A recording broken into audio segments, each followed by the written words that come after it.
আসসালামু আলাইকুম রহমতুল্লাহ। সুপ্রিয় দর্শকবৃন্দ, আশা করি সবাই অনেক ভালো আছেন। তো আজকে আলোচনা করব আমরা 2025 সালে আমাদের কি বই দেবে সেই বিষয়ে আমরা আজকে আলোচনা করব। এটা আপনার প্লে থেকে 10 পর্যন্ত অর্থাৎ একাদশ শ্রেণী পর্যন্ত যারা ভিডিওটা দেখছেন অভিভাবকরা হয়ে থাকলে আমার সালাম নেবেন, এবং শিক্ষার্থী হয়ে থাকলে আমার সালাম তো তোমরা প্রতিনিয়তই পাও, যেহেতু তোমরা আমার ভিডিওটা দেখো। এই দেখে তুমি আমাদের আমাদের চ্যানেলে তোমাদের সঙ্গে অনেক সম্পর্কযুক্ত অর্থাৎ রিলেটেড আছে। সো চলুন আমরা ভিডিওটা শুরু করব। তো শিক্ষার্থীরা, তোমরা জানো যে আমি ভিডিও শুরু করার আগে একটা টপিক বেশিরভাগ ফলো করি। এটা দেখতে পাচ্ছ তোমরা এই টপিকটা কিন্তু আমরা ফলো করে থাকি। তো শিক্ষার্থীরা, তোমাদের আশা করি তোমরা সবাই অনেক ভালো আছো। তো চলো আজকে আমরা দেখব সর্বশেষ আপডেট বই পরিমার্জনের।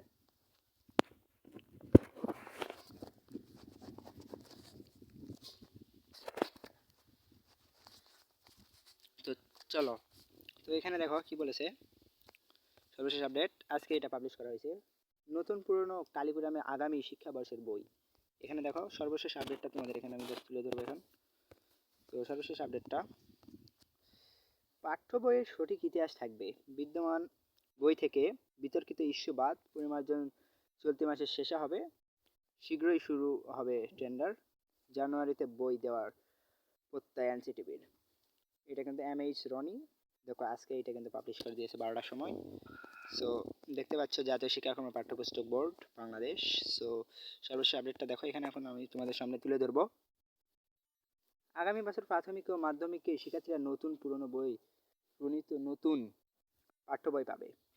পুরনো 2012 সালে সৃজনশীল পদ্ধতি এবং নতুন 24 সালে যে কারিকুলাম পরিমার্জন নতুন বই শিক্ষার্থীদের হাতে তুলে দেওয়ার হবে। এর লক্ষ্যের মধ্যে কাজ করে শেষ এনেছে জাতীয় শিক্ষাক্রম পাঠ্যপুস্তক বোর্ড এনসিটিভি।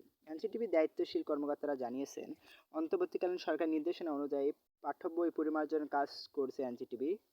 এই পরিমার্জনে নতুন শিক্ষাবর্ষের বইয়ের সঠিক ইতিহাস, বিজ্ঞান, ধর্মীয় তথ্য তুলে ধরা সহ বিতর্কিত ইস্যু বাদ দেওয়া হচ্ছে।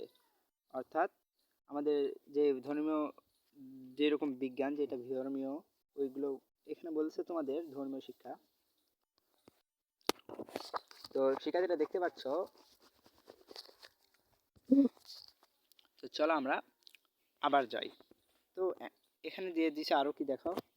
তবে জানুয়ারি প্রথম দিনে বিনামূল্যে পাঠ্য বই তুলে দেওয়াকে চ্যালেঞ্জ হিসেবে দেখছে না এনসিটিভির নতুন চেয়ারম্যান অধ্যাপক রিয়াজুল হাসান, AKM রিয়াজুল হাসান, কিন্তু এটা ধরছে না।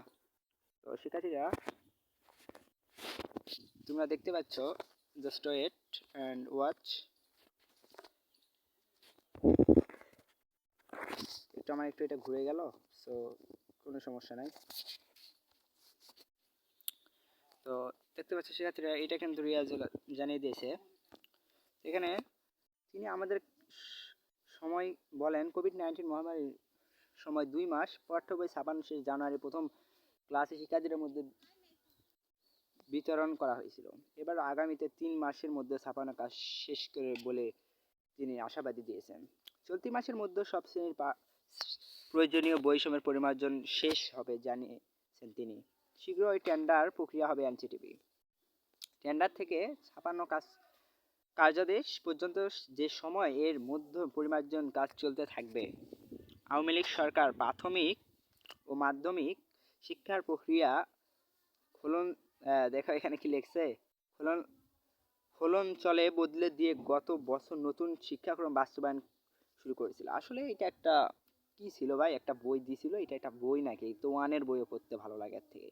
1 বছরের মধ্যে তা এখন বদলে আগের অবস্থায় ফেরত নেওয়া যাচ্ছে। অন্তর্বর্তীকালীন সরকার উপদেষ্টা ওয়াহিউদ্দিন মাহমুদ দায়িত্ব নেওয়ার পরই নতুন শিক্ষাক্রম থেকে পুরনো শিক্ষাক্রমে ফিরে যাওয়ার আলাপ তুলেছিলেন। তিনি বলছিলেন, একটি প্রক্রিয়ার মাধ্যমে এই পরিবর্তন হবে যাতে শিক্ষার্থীরা উপর চাপ হয়ে না দাঁড়ায়। এই জন্য তুমি এটাই বলে দিয়েছে। সে পরিবর্তনের প্রক্রিয়া অভিভাবক ও শিক্ষকদের দিকভ্রান্ত অবস্থার মধ্যে সম্পৃক্ততার একটি নির্দেশনা দিয়েছে শিক্ষা মন্ত্রণালয়ের মাধ্যমিক উচ্চ মাধ্যমিক বিভাগ। এতে বলা হয়েছে, এখন যে পাঠ্য বইগুলো শিক্ষার্থীরা পড়ছে এই বছর পড়ে যাবে, তবে মূল্যায়ন হবে আগের মতো পরীক্ষার মাধ্যমে। 2025 সালের হবে বই পরিবর্তন হবে। প্রাথমিক স্তর প্রাথমিক স্তরটা ধরেছি যেটা প্রথম দ্বিতীয় তৃতীয় শ্রেণীর পাঠ্য বইয়ের সঙ্গে ধারাবাহিকতা রেখে চতুর্থ পঞ্চম শ্রেণীর পাঠ্য বইগুলো লিপি প্রয়োজনে সংশোধন পরিমার্জন করে মুদ্রণ করবে। এটা কিন্তু সর্বশেষ জানিয়ে দিয়েছে। মাধ্যমিক স্তর ষষ্ঠ সপ্তম অষ্টম নবম শ্রেণীর পাঠ্যপুস্তক এখন যা আছে শিক্ষার্থীরা এই বছর সেটাই পড়বে। 25 সালে সংশোধিত পরিমার্জিত হবে বই তারা পাবে। নতুন শিক্ষাক্রম অনুযায়ী ষষ্ঠ থেকে নবম শ্রেণীর অর্ধবার্ষিক মূল্যায়ন অর্ধেক নেওয়ার পর আটকে গিয়েছিল আমাদের আন্দোলনের কারণে, তা নেওয়া হবে না। ডিসেম্বরের আগের মতো ষষ্ঠ থেকে নবম শ্রেণীর বার্ষিক পরীক্ষা হবে। তো মাধ্যমিক একজন ফিরছে। তো এই বিষয়ে সর্বশেষ আপডেট তোমরা এখানে দেখতে পাচ্ছ অনেকগুলো। তো ভিডিওটা যদি ভালো লাগে লাইক কমেন্ট সাবস্ক্রাইব এন্ড পাশে থাকা বেল আইকনে বাজিয়ে দিবা, তাহলে এই ধরনের আকর্ষণীয় ভিডিও তোমরা পেয়ে যাবে। তো আজকে ভিডিওটা এই পর্যন্তই। আল্লাহ হাফেজ। সবাই অনেক ভালো থাকো। আল্লাহ হাফেজ। আসসালামু আলাইকুম। সবাই ভালো থাকো।